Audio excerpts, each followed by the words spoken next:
Number বিপদ হলো মানুষের মরণ। মরণের কোনো আপটুড ওয়াজ চলে না, যেহেতু মরণ হবে, ইন্তেকাল করেছে আর নাই মরেছি, কি হয়েছে, খানা খাইতে যে মরেছে, বিকল্প কি বলবা? বেঁচে থাকা তো সম্ভব না, হয় জীবিত নাই মরণ, স্রষ্টার মৃত্যু নাই, সৃষ্টির মৃত্যু আছে, এই জন্য আপটুড কোনো আলোচনা নাই। বাবা শোনো, 2 নাম্বার বিপদ হলো মানুষের কবর। আল্লাহু আকবার বলেন। 2 নাম্বার বিপদ কি?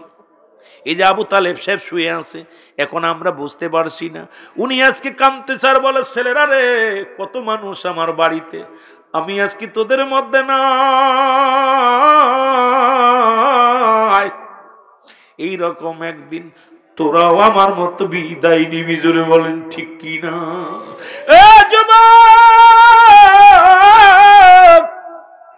এলাকার মধ্যে হেকমত নামে এক নানা ছিল, উনিও চলে গেছে, তোফাজ্জল ভাইও চলে গেছে, এইরকম অনেক জাকের বাইরে হারায়া ফেলেছি রে বাবা, অনেক বাবারে হারিয়েছি, অনেকের নাম জানি, অনেকের জানি না, তবে বলতে গেলে অনেক মানুষের নাম পেয়ে যাবো রে বাবা।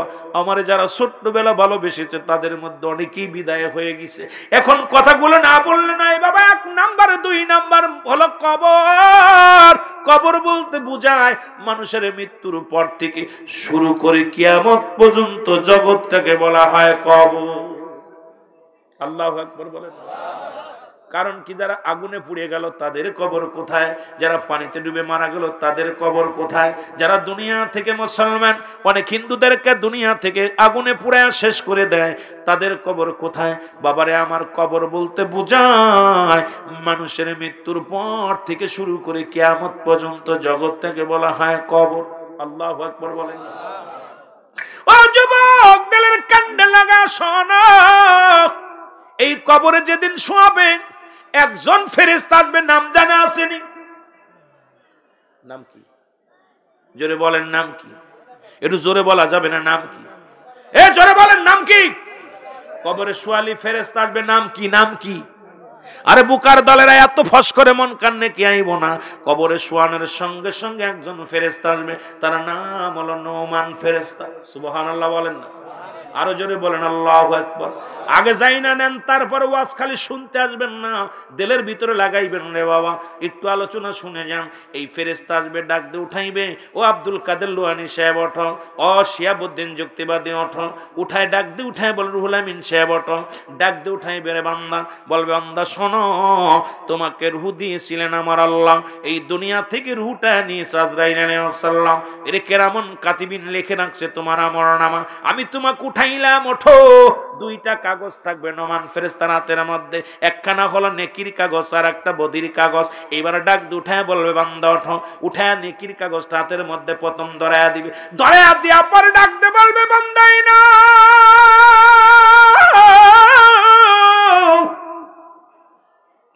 দেখবে 80 বছরের জিন্দেগি কতটা রাকাত নামাজ পড়েছো, কতটা যাকাত দিয়েছো, কতটা সত্য কথা বলেছো, কোরআন তেলাওয়াত করেছো, ভালো কর্ম করেছো, ভালো নেকিগুলো দেখে বান্দা বড় আশ্চর্য হয়ে যাবে।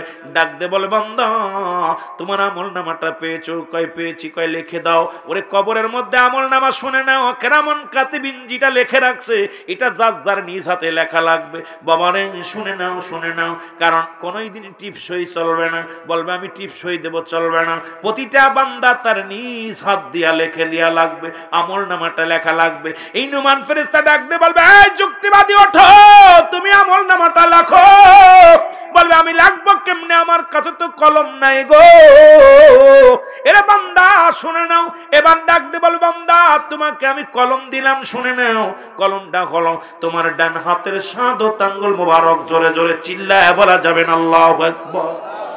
ডান হাতের শাহাদাত আঙ্গুল মোবারক হবে কলম। আরে বাবা তোদের পায়ে ধরে বলে যায় এই হাত দিয়া গাঁজা ধরিস না, এই হাত দিয়ে মদ ধরিস না, এই হাত দিয়ে বেগানা নারীর হাত ধরিস না রে। আরে এই হাত দিয়ে কত মেয়ের হাত ধরেছিস, বেগানা নারীর হাত ধরেছিস। আব্বারে তোদের পায়ে ধরে বলে যায়, হাত ধরে বলে যায় এই হাত দিয়ে তোরা জিনার কাজে লিপ্ত হইস না, এই হাত দিয়ে ঘুষ নিস না, এই হাত দিয়ে সুদ নিস না, এই হাতের মধ্যে বিড়ি দিস না, এই হাতটারে পবিত্র রাখ। তোদের পায়ে ধরে বলে যায় বাবা এই হাত দিয়া রাসূল পাক সাল্লাল্লাহু আলাইহি সাল্লাম চন্দ্রকে দ্বিখণ্ডিত করেছিল শাহাদাত আঙ্গুল মোবারক দিয়া। আর এই হাতে মুসলমান কবরের ভিতরে এই শাহাদাত আঙ্গুল হবে তোমার আমার কলম। জোরে জোরে চিল্লায় বলা যাবে না আল্লাহু আকবার। বান্দা ডাকতে বলবে আমি কলম পাইলাম, এখন কলমে তো কালি নাই রে।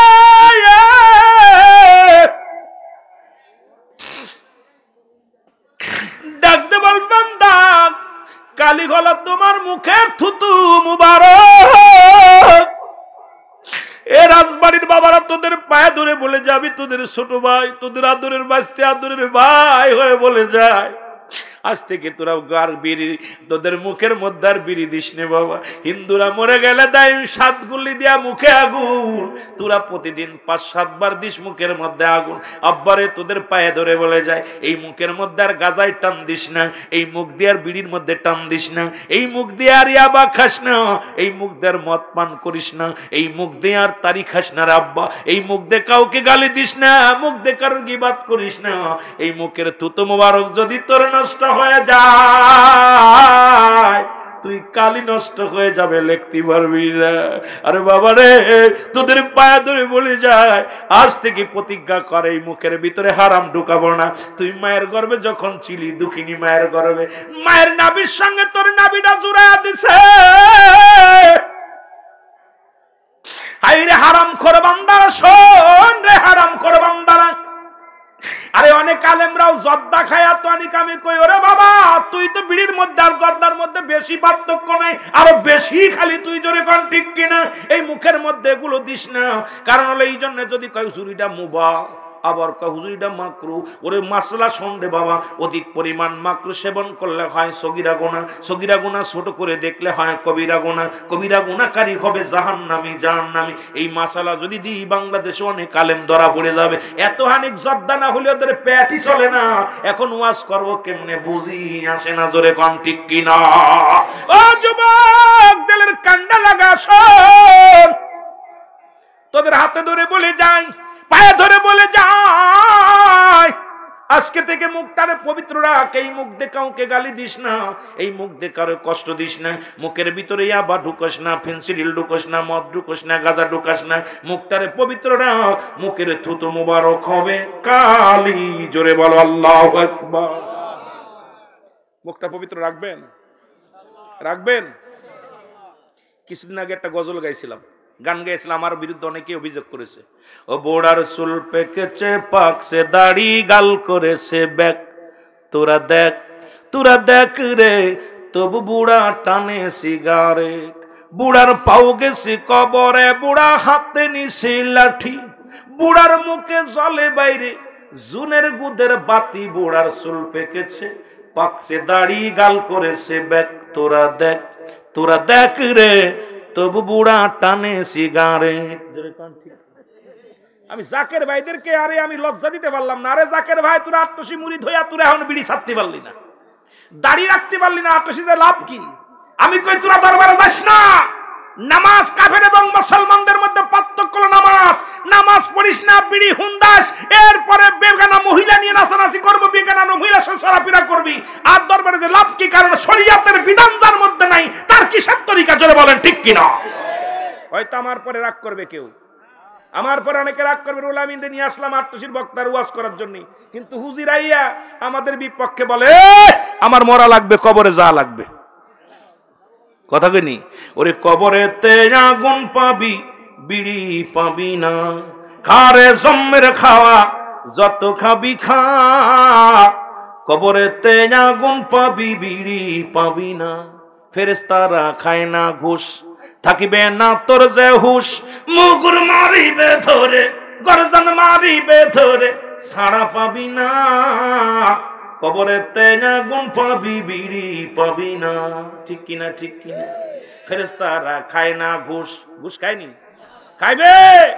ওরে যখন মারবে ধরে ঢুস, গর্জন মারিবে ধরে, রক্ষা পাবি না, ও তুই গর্জন মারিবে ধরে, রক্ষা পাবি না, কবরেতে আগুন পাবি, বিড়ি পাবি না। ঠিক কিনা। এ খা, যত খাবি খা, ওয়াজ খালি কবরের মধ্যে যাচ্ছি। এ বাবা তবে মাদক সেবন করলে 3টা উপকার হয়, আমি বলি মাঝে মাঝে। কয়টা উপকার? জোরে বলেন কয়টা? 3টা উপকার। নাম্বার 1, ওয়াজ গেছি কবর হাসরের দিকে। বাবা গভীর মনোযোগ। এই কথা হচ্ছে কেন? কি হয়েছে? এই বক্তা, পিছনের বক্তাটা আমার সামনে নিয়ে আসো। 3টা উপকার হয় বিড়ি খাইলে, মাদক সেবন করলে। নাম্বার 1, কুকুরে কামড়ায় না। 2 নাম্বার, ওই বাড়ি চুরি হয় না। 3 নাম্বার, ওই ব্যক্তির মরণটা সহজ হয়। বিশ্বাস হয়? কথা কোন অল্প বয়সে যারা মাদক সেবন করে দেখুন অল্প বয়সে বুড়া হয়ে যায়। ইয়া ভাই আবি জাবি খাইয়া এই মানুষটার ভিতরটা লাঞ্চ নষ্ট হয়ে যায়, ফুসফুসি নষ্ট হয়ে যায়, অল্প বয়সে বুড়া হয়ে যায়। আর বুড়া হলে হাতে নেয় লাঠি। কি নেয়? কথা কয় না কেন? লাঠি নেয়। এটা হলো আমার একেম আব্দুল কাদের লোহানী সাহেব ওয়াজ করতো। সে ছোটবেলার ওয়াজ আমার মনে আছে এখনো। কথা বলছেন না? আমার উস্তাদি ওয়াজটা করছে একদিন, আমি মুখস্থ করে রাখছি। 3টা উদাহরণ দিছিল, এখন আমি সেই ওয়াজটা করে যাই। আজ থেকে প্রায় 20 বছর আগে ওয়াজটা শুনেছিলাম।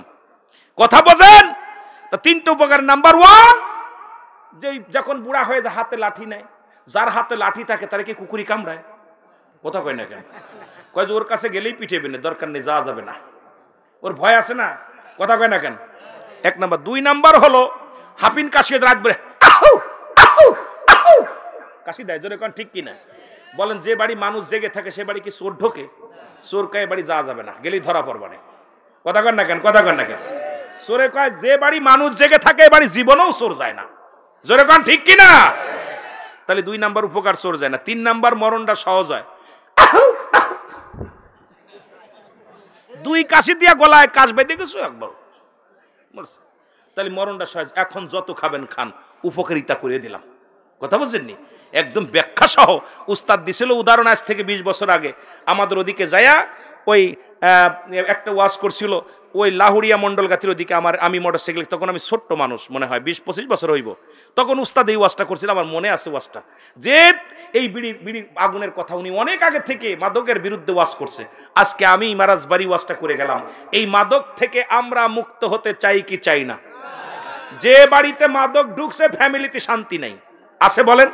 স্বামী স্ত্রী মহব্বত নাই, ভাই ভাইয়ের সাথে ভালোবাসা নাই, বিবির সাথে স্বামীর সম্পর্ক ভালো না, সন্তানের সাথে বাবা মার সম্পর্ক ভালো না। কারণ ওই যে মাদক ঢুকছে, নিশাগ্রস্ত মানুষ কখন কি করে ফেলে কিছু বুঝি আসে না। জোরে বলেন ঠিক কিনা? এই জন্যে এই যে দেখে না, গত 2 দিন আগে নিউজ, বউরে মেরে হেলাইছে, নিশা করে এসে বউরে পিটায় মারছে। একটা ছেলে আছে ওইরকম মাদক, ওইরকম চোখ দুটো বড় বড় করছে। কিরে? কয় আমার নেশা করেছিলাম, কিছু বলতে পারি না। আমি কি কষছি কি? পিটাই না কেন? বউরে পিটায় মেরে ফেলেছে। এখন ছেলেটার কয় তোরা তো পুলিশে ধরবো। কয় আমি ভুল করেছি। আরে ভুল করেছি কারণ এই যে আমাদের দেশের প্রশাসনের ভাইরা মাদককে জিরো টলায় আনার জন্য অনেক চেষ্টা করেছে, কিন্তু আমাদের কারণে মাদক পরিবার এই দেশ থেকে যাচ্ছে না। কারণ আমার ছেলে আমার মেয়ে খাচ্ছে, আমি মনে করছি আমারটা তো খাচ্ছে না, আমারটা ভালো আছে। ও ভাই আপনার দ্বারা ধরবে 2 দিন পরে, কারণ আপনিও বাঁচতে পারবেন না। ওই মাদক সেবন যারা করে ওরা কোন ভাবে মানুষকে খাওয়াইতে হবে বুদ্ধি ওরা জানে। যেটা বলেন ঠিক কিনা? কথা বলেন না কেন? কথা বলেন। আমার বাবারা, এই জন্য আজ থেকে মাদককে আমরা না বলবো, সমস্ত প্রকার নিশা জাতীয় সবকে আমরা না বলতে পারবো না। আব্বা জোরে বলেন পারবো না? এ দুনিয়ার যুবক দিলের কান্ডা লাগা শুনে নাও, ফেরেশতারা ডাকতে বলবে বান্দা লেখো, তাড়াতাড়ি লেখো। বলে আমি কাগজ, আমি কি পাইলাম? কলম পাইলাম, আমি কালি পাইলাম, কাগজ পাই না। 3টা করে কাপড়ের কাপড় দেওয়া হয়। 1 টুকরা কাপড়ের কাপড় খুলে নেবে, ডাক দিয়ে বলে বান্দাই না, তাড়াতাড়ি লেখো তুমি রে বান্দা। লিখে দিবে, সেকেন্ডের মধ্যে লেখা হয়ে যাবে, কম্পিউটারের মতো। লেখাপড়া টান দিয়ে হাত থেকে খুলে নেবে, 2য় কাপড়ের কাপড়খানা হাতের মধ্যে ধরায়া দিবে, বলবে বান্দা লেখো, তাড়াতাড়ি লেখো। এবার তাকায় দেখবে রে কোন জায়গা কোন মহিলা নিয়ে হোটেলে ছিলাম, কোন জায়গা কোন মহিলার সর্বনাশ করেছিলাম, কোন জায়গা বাবির হাত ধরে হাঁটাহাঁটি করেছিলাম, কোথায় কোন বেগানা নারী কলেজে নিয়ে ঘোরাঘুরি করেছিলাম, কোথায় মদের প্যান্ডেলে ছিলাম, কোথায় জুয়ার প্যান্ডেলে ছিলাম, কোথায় কোন বন্ধু বান্ধব নিয়ে চুরি করতে গেছিলাম, কোথায় ডাকাতি করতে গেছিলাম, এরে কোথায় নামাজ ছেড়ে দিয়েছিলাম। বান্দা চিৎকার মেরে কান্দের বলবে ফেরেশতা আমি তো এগুলো করি নাই রে।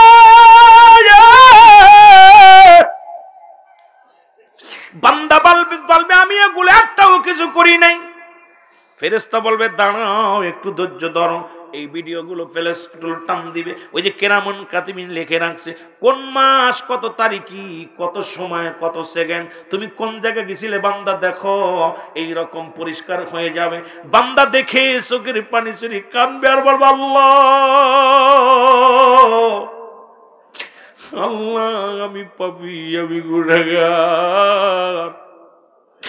ডাকতে বলবে ফেরেশতারে আমি লিখতে পারবো না রে, আমি অপরাধে লিখতে পারবো না। বাবার আমার ডান দিক থেকে মাটিগুলো চাপ দিবে, ডান দিকের আড্ডিগুলো বাম দিকে চলে যাবে গো। বাম দিক থেকে চাপ দিবে, বাম দিকের আড্ডিগুলো ডান দিকে চলে যাবে। উপর নিচে থেকে চাপ দিবে। মুসলমান শোনো, এক একটা গর্জন মারবে, মাটি নিচেই চলে যাবে, আবার উত্তোলন করা হবে। এ মুসলমান, কবরে আযাব হয় একমাত্র মানুষ এবং দানব বুঝতে পারে না। আপনার বাবা মার কবরের পাশে বাড়ি যায় একটা গরু বাঁধবেন, গরু বাঁধিয়া খাবার দিবেন, দূরে দাঁড়ায়া থাকবেন, দেখবেন রশি ছিঁড়াছিঁড়ি করে, দর দর করে চোখ দিয়ে পানি ছেড়ে দিবে, গরুটা শুধু টালুমালু তাকাবে। একমাত্র মানুষ এবং দানবকে আল্লাহ বুঝতে দেয় নাই কবরে আযাব। ওই নুমান ফেরেশতা যখন এমন ভাবে গর্জন মারবে, এই প্রান্ত থেকে মাশরিক থেকে মাগরিব পর্যন্ত আওয়াজ পৌঁছে যাবে, সমস্ত প্রাণীরা বুঝতে পারবে, এক মানুষ আর দানব বুঝতে পারবে না। বান্দারে মারিয়া মারিয়া জোর করিয়া তোর আমলনামাটা লেখানো হবে। লেখা যাইবার বান্দা তোর গলার ভিতরে লটকা দেয়া বলবে গুড বাই, বিদায়, একটু পরে আসবে কবরে মানকার নেকির, তোরে ফয়সালা দিব জান্নাতি কি জাহান্নামী।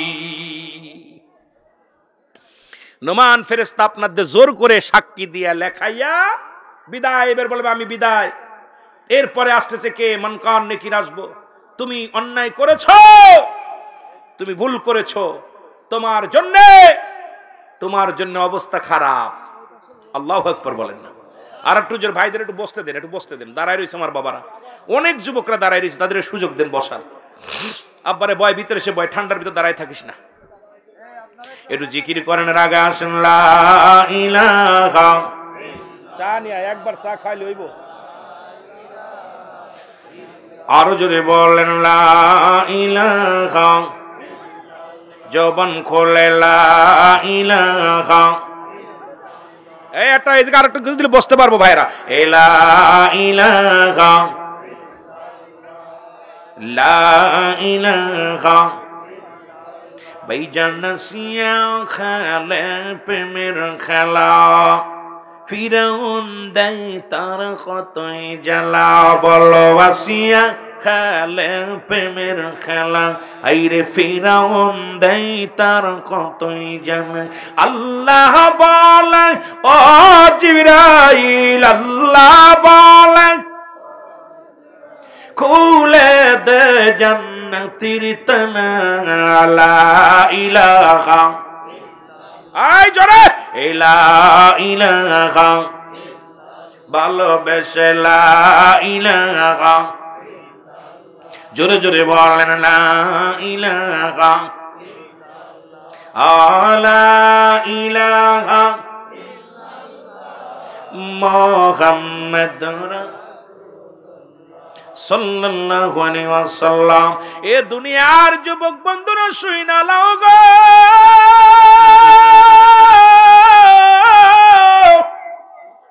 নোমান ফেরেশতা বিদায়ের পরে আসবে মুনকার নেকির কবরে। আয়াত দেখবেন আপনারা আমলনামাটা ভালো না, কেউ বলে 3টা প্রশ্ন করবে, কেউ বলে 1টা করে।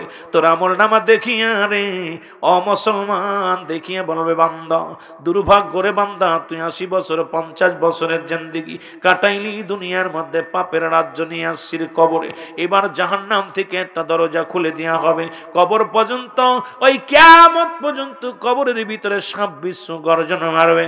ওই জাহান্নামের আযাবগুলো কবরে আসবে রে মুসলমান। কবরে কোনো সকাল আর বিকেল নাই, কবরে কোনো রাত আর দিন নাই, ওই যে শুরু হয়ে গেল আযাব।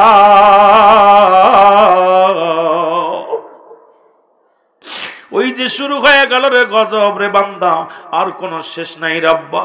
ও আমার বাজানেরা দিলের কান্ডা লাগা শোনো, এবার কবর যদি তোমার নেক আমলটা ভালো হয়, ওরে নমান ফে মুসলমান মান কারণে কি বলবে রে বান্দা তুমি বড় ধন্য, দুনিয়ার জিন্দেগি বড় কষ্ট করেছো, এবার তোমার জন্য জান্নাতের একটা দরজা খুলে দিবে, জান্নাত থেকে নিয়ামত গুলো আসবে রে বান্দা। শুনে নাও, জান্নাত থেকে নিয়ামত গুলো, ওই হাওয়া আসবে, আর ওই জান্নাতি হাওয়া গুলো কবরে শুয়ে শুয়ে কিয়ামত পর্যন্ত কাটাইবে রে বান্দা।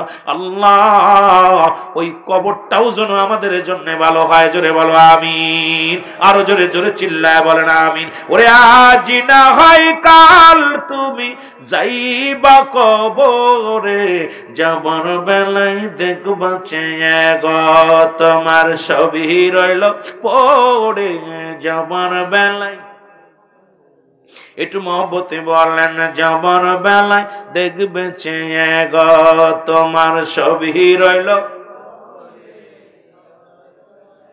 আহা এরে বাবাই গেছে দাদাই গেছে, কেউ আসলো না ফিরে, তোমার তো যাইতে হবে রে ও ভাই অন্ধকার কবরে, তোমার তো যাইতে হবে রে।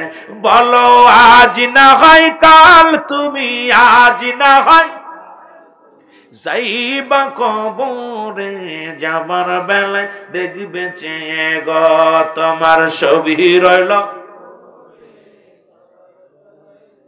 ঘর করলে বাড়ি করলে সবই যাইবা সেরে, ঘর করলে বাড়ি করলে সবই যাইবা সেরে, তোমার তো যাইতে হবে রে, যেদিন আজরাইলা শিবে তোমার তো যাইতে হবে রে ভাই অন্ধকার। ওরে বাবা শিয়াব বোঝে বাবার মরম, বাড়িতে গেলে আব্বা আজ ডাকা লাগতো না, বাবাই উঠতো। আমি গুনাহগার, বাবা মা দুজনই হাজি মানুষ, আল্লাহর কসম করে বলি আমার বাবা মারে দুজনকে আমি হজ করে আনছি, আমার আব্বা মা একটা দিনও ডাকা লাগে না বাড়ি যায়। যখন গাড়িটা নিয়ে না একটু স্বামী কই ড্রাইভারে বলি ভাইজান হরেন দিবেন না, কারণ ওদের গম ভেঙে যাবে। আল্লাহর কসম করে বলি রে, দরজা খোলার আগে ভিতরে ঢোকার আগে আব্বা মা দুজনই দরজা খুলে বাইর হয়ে আসে। বাবা কুয়াশার দিন, কষ্ট হয়েছে বুঝি আসতে, বিবিকে ডাকা লাগে কিন্তু বাবারে ডাকা লাগে না, বিবিকে ডাকা লাগে মাকে ডাকা লাগে না। এমন দরদি কার জন্য দুনিয়ায় নাই রে আল্লাহ, কার জন্য দুনিয়া শিয়াবের মতো বাবারে হারাইছে রে আল্লাহ। আজকে আবু তালেব ভাইয়ের বা সন্তানেরা জানে বাবার দুঃখ, বাবার কষ্ট। আমার ভাইয়েরা, আমার বন্ধুরা, আমার এই জন্য বাবা মায়ের মতো পৃথিবীর কেউ আপন হয় না, পৃথিবীর কেউ আপন হয় না। নবীজি নিজেই বলছে সাহাবীরা রে তোমরা কেউ কি কবুল আজরে সব পাইতে চাও? নবী বলেন, বলা সাহাবীরা বলে কে বানায় চাই হুজুর? নবী বলছে শুনে নাও, তোমাদের যাদের বাড়িতে পিতা মাতা জিন্দা আছে সালাম দিবা, আসসালামু আলাইকুম মা, আসসালামু আলাইকুম বাবা, তোমার আমল নামায় একটা কবুল হজের সব লেখা হয়ে যাবে।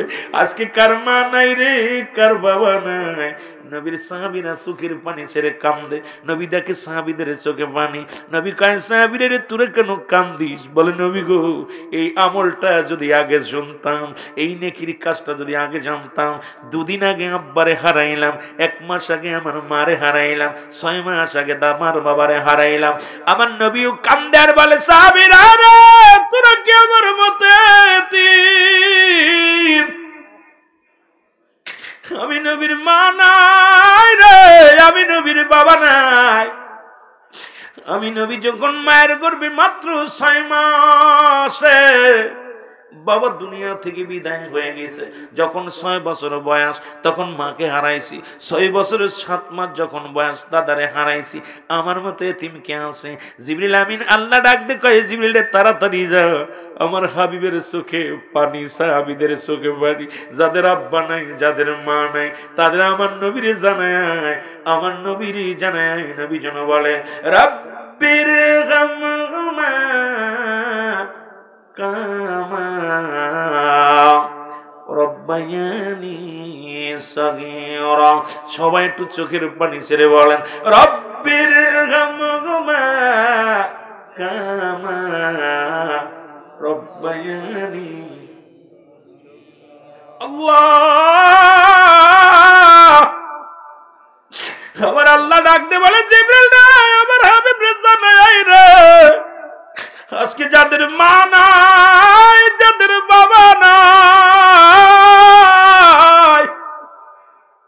যারা মা বাবারে হারায় ফেলছে রে, তারা জন্য আব্বা মার জন্য এমনি দোয়া করে।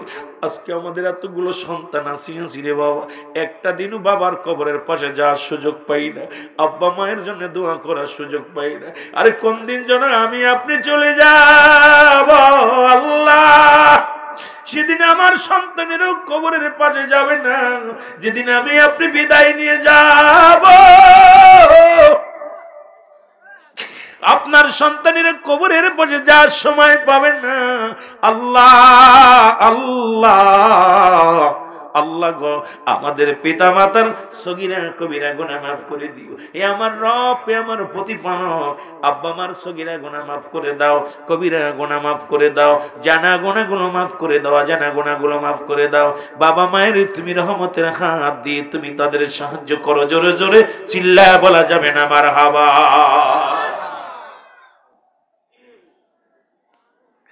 এরে আমি যদি যাই গো মারা, আমি যদি যাই গো মারা বিদেশের মাটিতে, লাশটায় আমার পৌঁছাই দিও মায়েরি কলেতে। বলো, লাশটায় আমার পৌঁছাই দিও। একটু মহব্বতে বলেন, ওরে আমি যদি যাই গো মারা, আমি যদি বিদেশের মাটিতে, লাশটায় আমার পৌঁছাই দিও মায়েরি কোলেতে। বলো, লাশটায় আমার জন্মের পরে যে কোলেতে রাখছে আমার মা, সেই মারে না দেখাইয়া দাফন দিও না, আমায় বিদায় দিও না। জন্মের পরে যে কোলে রাখছি আমার মা, সেই মারে না দেখাইয়া দাফন দিও না। মায়ে দেখলে আমার মুক্তি খানি, মায়ে দেখলে আমার মুক্তি খানি, শান্তি পাবে কলি যায়। লাশটায় আমার পৌঁছাই দিও মায়েরি কোলেতে। বলো, লাশটায় আমার। আল্লাহ, কত সন্তান বিদেশ থেকে কফিন হয়ে আসে, কত সন্তান বিদেশে গেছে টাকা ইনকাম করতে, লাশ হয়ে ফিরে আসে। মা দুঃখিনী যারা বেঁচে আছে, এই সারা জীবন কাঁদবে। মায়ের মতো বাবার মতো দরদি বান্ধব কেউ হয় না। রে লাশটায় আমার পৌঁছাই দিও মায়েরি কোলেতে। বলো, লাশটায় আমার। প্রতিবেশী ভাই বন্ধুরা ফেলবে চোখের পানি, সারা জীবন কাঁদবে আমার দুঃখিনী মা জানি, আমার দুঃখিনী মা জানি। ওরে জিয়ারত করবে শেষে গো মায়ের, জিয়ারত করবে শেষে কুকার জন্যে জানি। লাশটায় আমার পৌঁছাই দিও মায়েরি কোলেতে। বলো, লাশটায় আমার। ওরে আমি যদি যাই গো মারা, আমি যদি যাই গো মারা বিদেশের মাটিতে, লাশটায় আমার পৌঁছাই দিও মায়েরি কোলেতে। বলো, লাশটায় আমার। গোরস্থানে রাখলে আমার এই না মরা দেহ, গ্রামবাসী করবে দোয়া জানিও আমি তো, হায়রে জানি তো আমি তো। আমার মায়ে বাপে ফেলবে চোখের পানি, আমার মায়ে বাপে ফেলবে চোখের পানি, শান্তি পাবো কলি যায়, শান্তি পাবো কলি যায়।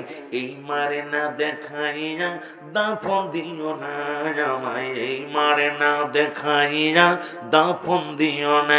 ওরে আমি যদি যাই গো মারা, আমি যদি বিদেশের মাটিতে, লাশটায় আমার। আরো জোরে বলেন, লাশটায় আমার পৌঁছাই দিও। জন্মের পরে যে কোলেতে রাখছে আমার মা, সেই মার না দেখাইয়া ও ভাই দাফন দিও না, আমায় কাফন পরাইও না। জন্মের পরে যে কোলেতে রাখছে আমার মা, সেই মাকে না দেখাইয়া দাফন দিও না, আমায় দাফন দিও না।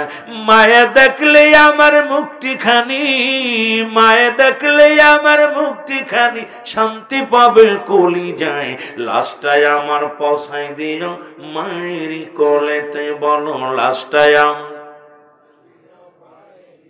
কুল্লু নাফসিন যায়কাতুল মাউত। অস্বীকার করার মতো ক্ষমতা নাই কারো।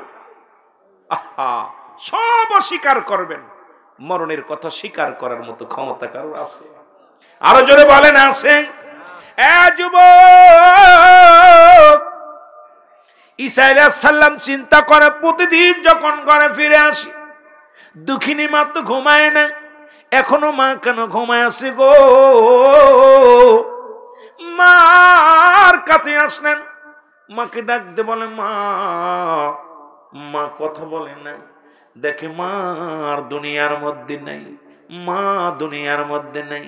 একটা চিৎকার দিয়ে বলে রব্বে কারীম, আমার মা কতই না কলঙ্কিনী হলো মানুষের সামনে, কত কষ্ট করেছে আমার মা। আমি ঈসারে দুনিয়ায় আনার কারণে আল্লাহ মাকে কত মানুষ পচা কথা বলেছে, মা কোনোদিন কষ্ট পাই নাই। আমি ঈসাকে বুকে ধারণ করে সব ভুলে গেছিল, আজকে তুমি মারে বিদায় করে দিলা। আল্লাহ, আমি একটু, যেহেতু আমাকে তুমি ক্ষমতা দিছো মরাডারে জিতা বানানো, একটা বার আমি আমার মাকে জাগাইতে চাই, দেখি আমার মার সঙ্গে আজরাইল কেমন ব্যবহার করেছে। জোরে জোরে চিল্লায় বলা যাবে না আল্লাহু আকবার। এরে আল্লাহ বলে আজরাইল, আল্লাহ ডাকতে বলে ঈসা নবী রে, আর দেরি করিস না, তোমার মাকে ডাক দাও। ঈসা নবী রে, ঈসা নবী মাকে ডাকতে বলে মা। যখন একটা ডাক দিছে, জনম দুঃখিনী মা লাভ দৌড়ছে, বাবা ঈসাই শুনি, বাবা ফল আনছনি, কয়ে বাবা ফল আনছনি, কয়ে আনছি মা, কয়ে দেও বাবা খাবো ফল। কয়ে মা গো, দুনিয়ার ফল আর তোমার নসিবে নেই, মা গো তুমি বিদায় হয়ে গেছো গো মা। বলে মা গো, তোমাকে আমি জাগাইছি একটা জিনিস জানার জন্য। মা, আজরাইল তোমার সঙ্গে কি ব্যবহার করেছে? রে ঈসা নবীর মা ডাক দে কয়, ও ঈসা শোন বাবা শোন, তোকে দুনিয়ার মধ্যে আনতে যত কষ্ট হয়েছে, এত কষ্ট আজরাইল দিছে আমারে, আমার মনে হয় আমার কলিজাটা ছিঁড়ে নিয়ে গেছে, আমার গা থেকে গায়ের গোস্তগুলো যেন কেটে নিয়ে গেছে। আরে আল্লাহ ডাক দে বলে আজরাইল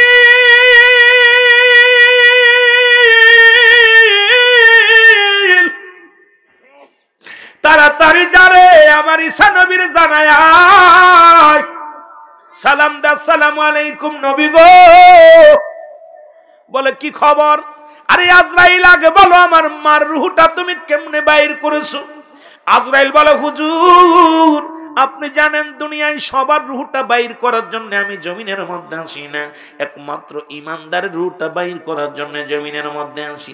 আমি আজরাইল একমাত্র যারা মুত্তাকিন, যাদের জন্য জান্নাত আল্লাহর এক চারটা তৈরি করে। আল্লাহ বলেন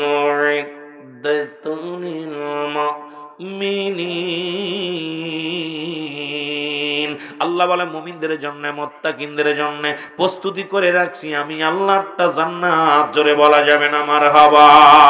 আর একটু জোরে জোরে চিল্লায় বলা যাবে না আল্লাহু আকবার? এরে মুসলমান, গভীর মনোযোগ শুইনা নাও। নবী গো, আমি আজরাইল একমাত্র ইমানদারের রূহ বাইর করার জন্য জমিনের মধ্যে আসি, আমি জাহান্নামীদের রূহ বাইর করার জন্য জমিনের মধ্যে আসি না। আপনি জানেন আমি জমিনের মধ্যে, আমার পা আসমানে থাকে, আমার মাথা মোবারক। সারা পৃথিবীর পানি যদি আমার মাথায় ঢেলে দেওয়া হয়, একটু পানি গড়ে পড়ে না জমিনের মধ্যে। আমি এত বড় দানব। জোরে জোরে চিল্লায় বলা যাবে না আল্লাহ। এত দুনিয়ার যত পানি আছে, সব পানিগুলো যদি মাথায় ঢেলে দেওয়া হয়, একটু পানি করে পড়বে না রে। ও যুবক বন্ধু, তারপরও তোরা ঘুষ ছাড়বি না, তারপরও তোরা সুদ ছাড়বি না। নবীজি বলতেছিলেন, আমার নবী ডাকতে বলে, আম্মা জান আয়েশা রে, আয়েশা রে শোনো, আল্লাহ আমাকে যখন জান্নাত দেখাইলো, জাহান্নাম দেখাইলো, আমি বড় কষ্ট পেয়েছিলাম রে আয়েশা। নবী বলেন, বলা পর আয়েশা সিদ্দিকা বলে, ইয়া রাসূলুল্লাহ, ইয়া হাবিবাল্লাহ, কিসের জন্য এত কষ্ট পেয়েছিলেন? বলে, দেখলাম দুই শ্রেণী মানুষ বড় কষ্টের মধ্যে আছে। তাদের এক নাম্বার রে আয়েশা, এক নাম্বার দেখলাম এক শ্রেণী মানুষ শুধু আগুনের নদীর মধ্যে সাঁতার কাটে। আমার নবী বলে, আয়েশা রে, এই মানুষগুলো অনেক কষ্ট করে কুল কিনারা পায়, আবার জাহান্নামী ফেরেশতারা তাদের সুরে সুরে ওই আগুনের নদীর মধ্যে ফেলে। তাদের আবাদান চিরস্থায়ী হবে ওই জায়গাটা জাহান্নামের আগুনের নদীর মধ্যে তাদের জায়গা হবে। আল্লাহর নবী বলা পরে আয়েশা বলে, ইয়া রাসূলুল্লাহ, ইয়া হাবিবাল্লাহ, আম্মা জান আয়েশা সিদ্দিকা বলে, আয়েশা রে, আল্লাহ আয়েশা রে, আম্মা জান আয়েশা সিদ্দিকা বলে, ইয়া রাসূলুল্লাহ, ইয়া হাবিবাল্লাহ, এদের কি পাপ করেছে দুনিয়ার মধ্যে? আমার নবী ডাক দেখে, আয়েশা রে, এই সমস্ত মানুষগুলো দুনিয়ার মধ্যে সুদের কারবার করত, এই সমস্ত মানুষগুলো ঘুষের কারবার করত। আরে আজকে লেখাপড়া শিখে ডিগ্রি নিয়ে চেয়ারের মধ্যে বইয়া ঘুষ খাস, ও ঘুষ করেরা, হারাম করেরা, শোন শোন, হারাম খায়া দেহ বানাইলি, ঘুষ খায়া দেহ গড়েলি। এরে মুসলমান শোনো, তোমাদের জন্য সুদ করার ঘুষ করার জন্য আল্লাহ একটা জায়গা রাখছে, সেই জায়গাটার নাম হলো আগুনের নদী। কথা বলেন? আরে সুদখোর বাংলাদেশে বাদ দিলে আর সুদখোর নেই, সুদখোর এত পরিমাণ হইছে। আল্লাহর নবীজি আফসোস করতেছিল আয়েশা সিদ্দিকার কাছে বলে, আয়েশা রে, বড় আফসোস, এই মানুষগুলো কুল নাই, কিনার নাই, আগুনের নদীর মধ্যে সুরে সুরে মারতেছে, আর এরা চিৎকার মারতেছে, ইয়া সালিম, ইয়া সালিম, আমাকে নিরাপত্তা দাও, আমাকে নিরাপত্তা দাও। কোন নিরাপত্তা পাবে না তারা। আবার তারা যখন যদিও কষ্ট যদি মাঝে মাঝে নেকির কাজ করতো, এই সুদখোর ঘুষখোর মাঝে মাঝে মসজিদের আগে যে বসে, জুম্মার নামাজে আগে যে বসে, আবার অনেক সুদখোর ঘুষখোর আছে ঈদের নামাজে আগে যে বসে, সারা বছর সুদ খায়, ঘুষ খায়, ইমাম সাহেবের হুকুম দেয়। জোরে বলেন ঠিক কিনা? আছে না এগুলো? এই সুদখোররা শোন, সুদখোর আর ঘুষখোরের জায়গা হবে চিরস্থায়ী ভাবে আগুনের নদী। আগুনের নদী। এখনো যারা সুদ ঘুষের মধ্যে আছেন, এর পরে যদি আপনারা যদি তওবা না করে ভালো হন, তওবার দরজা কিয়ামত পর্যন্ত খোলা, নবীদের দরজা বন্ধ, তাহলে আমি মনে করি আপনার কপাল মন্দ। কপাল মন্দ। এখনো তওবা করেন যে আল্লাহ, যেরকম ঘুষ সুদখোর হাবিব, যিনি এত বড় সুদখোর ছিল, চক্রবৃদ্ধি সুদখোর, উনি ফিরে আসা পর আল্লাহ তাকে আল্লাহর ওলি বানায় দিয়েছে। যখন ফিরে আসছে, এই জন্য বেশি বেশি কাঁদবেন যে আল্লাহ, আমি ভুল করে ফেলেছি, আমাকে তুমি ক্ষমা করে দাও। জোরে বলেন ঠিক কিনা?